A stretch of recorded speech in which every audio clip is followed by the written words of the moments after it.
안녕하세요, 원더케이작가 실치입니다. 오늘은 삼성 갤럭시 A30을 간단하게 살펴볼게요. 디자인 먼저 보면은 전면은 이렇게 생겼죠. 인피니티 U 디스플레이, 사실 물방울 노치인데 인피니티 U 디스플레이가 있는데 위쪽, 옆쪽 베젤 다 얇고요. 밑에 쪽에 턱이라고 부르는 이 부분이 조금 두껍다고 생각하실 수 있는데 그게 신경 안 쓰이면은 색 괜찮고 휘도 괜찮고 야외 시인성 괜찮고 더 저렴한 모델들과 달리 저도 센서도 똑바로 들어가 있어요. 뒤쪽은 삼성이 요즘 밀고 있는 3D 글라스틱이라는 소재예요. 근데 저는 요게 마감이 좀 별로여가지고 이 유광 코팅, 특히 어두운 색에서 빛 반사되는 게 마음에 안 드는데 A30 같은 경우에는 여기에 이렇게 좋게 말하면 화려하고 나쁘게 말하면 정신사나운 이 패턴이 들어가 있어가지고 유광마감 품질 문제가 잘 안 보이는 편에 속해요. 그렇기 때문에 이거는 크게 신경 쓰이지는 않았습니다. 당연한 얘기지만 방수 방지는 전혀 지원되지 않아요. 근데 요거에 관심을 가지시는 이유는 삼성 거고 자급제도 있고 그렇게 안 비싼데 요 삼성페이가 지원된다는 점 때문이잖아요. 근데 문제는 이게 느려요. 엑시노스 7904 들어가 있거든요.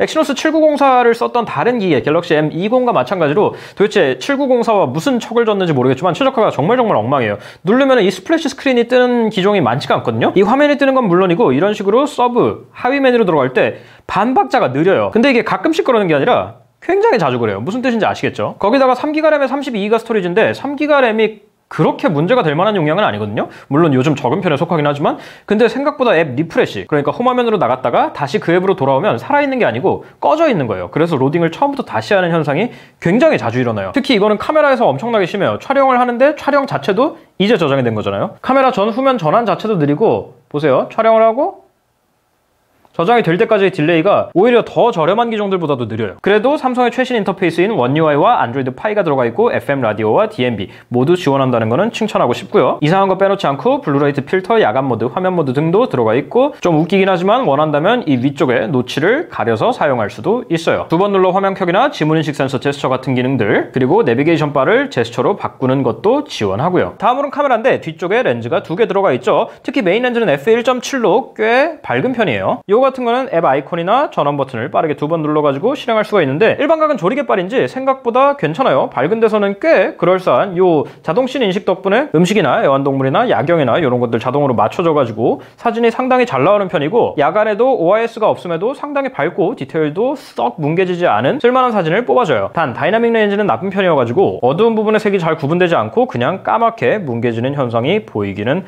합니다. 이 버튼을 누르면 광각으로 넘어갈 수가 있는데 요거는 상당히 넓게 찍히죠. 근데 일단 이건 해상도도 낮고 해상도에 비해서도 디테일이 상당히 떨어지는 편이에요. 그리고 여기에 라이브 포커스 기능이 들어가 있는데 이거 같은 경우에는 심도 센서를 따로 쓴 게 아니라 소프트웨어로 하는 방식이기 때문에 사람 얼굴이 아니면 적용되지 않아요. 음식이나 뭐 애완동물이라든지 사물에는 적용되지 않는다는 거. 이 전환되는 효과가 상당히 귀여운 전면 카메라 또한 나쁘지 않은 편이에요. 이것도 마찬가지로 라이브 포커스는 사람 얼굴한테만 적용이 되는데 전반적으로 사진 나쁘지 않아요. 다이나믹 레인지는 이것도 마찬가지로 아쉽지만. 다음은 음향인데 스피커는 아래쪽에 하나만 탑재되어 있죠. 소리는 큰 편이지만 디테일이 좋다고 말하기는 어렵죠.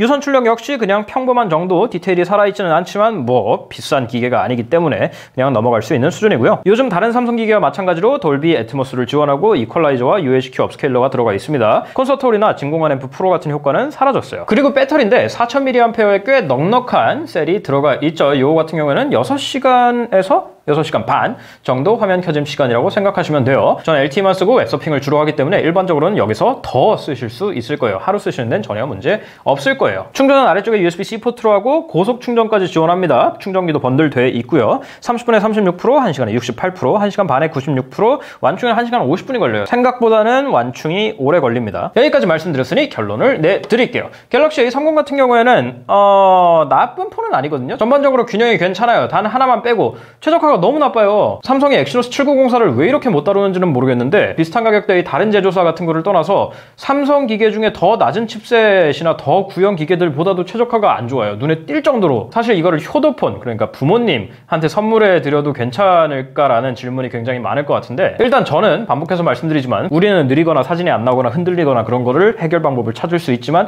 부모님은 그런 거보다는 그냥 하면 되고 하는 게 맞다고 보기 때문에 부모님한테는 플래그십을 한 세대 전 거 더 저렴한 거라고 하더라도 플래그십을 사드리는 게 훨씬 편하고 합리적이라고 생각을 하고요. 하지만 정말 싼 폰이면 된다고 하시는 부모님도 계시고 우리도 현실적인 문제를 무시할 수 없으니까 답변을 해드리자면은 부모님이 쓰실 거면은 나쁘지는 않을 것 같아요. 화면도 널찍널찍하고 삼성이고 AS 센터 근처에 있고 삼성페이 되고 사진도 이 정도면은 그럭저럭 잘 나오는 편이고요. 하지만 그런 거를 전부 다 생각하더라도 349,800원이라는 출고가는 쉽게 납득하기는 어려워요. 사실 국내에서는 경쟁 기종이라고 할 만한 게 몇 개 없죠. 저는 이거를 샤오미 홍미노트 7과 가장 비교를 하고 싶은데 일반적으로 A30을 찾으실 분들은 홍미노트 7을 찾아가지고 쓰시기에는 조금 부담스러울 수도 있겠다라는 생각은 들어요. 인터페이스가 삼성 것과는 상당히 다른 편이기 때문에 그래서 직접적인 비교는 하지 않으려고 노력을 하는데 굳이 샤오미 거를 끌고 오지 않더라도 절대적인 최저가가 상당히 나빠가지고 그 가격을 과연 받을 자격이 있는가. 출시 초기에 5만원 프로모션을 해가지고 299,800원에 팔았잖아요. 그 가격에도 솔직히 저는 잘 모르겠어요. 거기서 5만원을 더 까가지고 249,800원? 그 정도가 돼야 적당하지 않을까라는 생각을 저는 합니다. 여기까지 삼성 갤럭시 A30이었고요. 혹시 궁금한 점 있으시면 댓글 남겨주시고 저 인스타그램, 페이스북, 트위터 그리고 네이버 TV에서 만나는 거 잊지 마세요. 다음 시간에 또 뵐게요. 끝.